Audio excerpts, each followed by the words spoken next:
Il mondo oggi mi sembra più buio e più cattivo, l'animo che ciondola, fatico a stare vivo, mi guardo indietro, osservo strano il mondo che si muove, e un altro giorno triste mondo, di là poi sempre piove.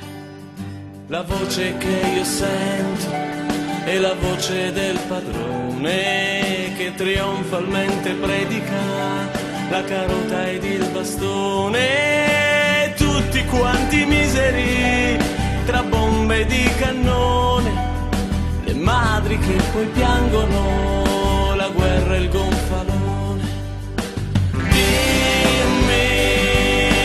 Dimmi come va, è una bugia, una verità, è una bugia, una verità.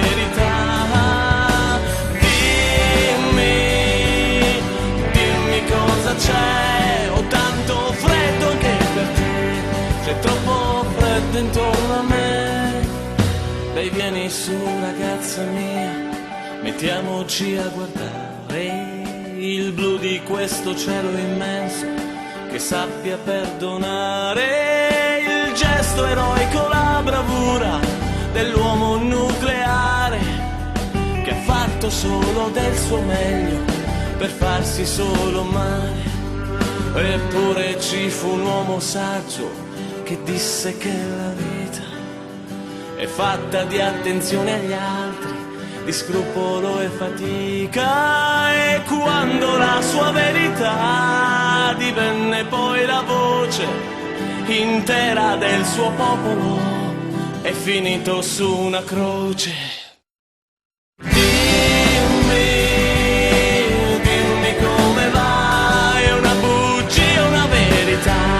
È una bugia, una verità.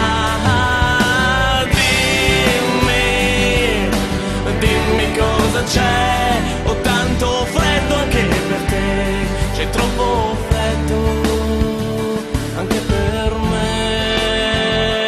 Ripenso agli anni miei, son fragili se vuoi, se vuoi, grido, che è facile, ma vivere dentro me, con me.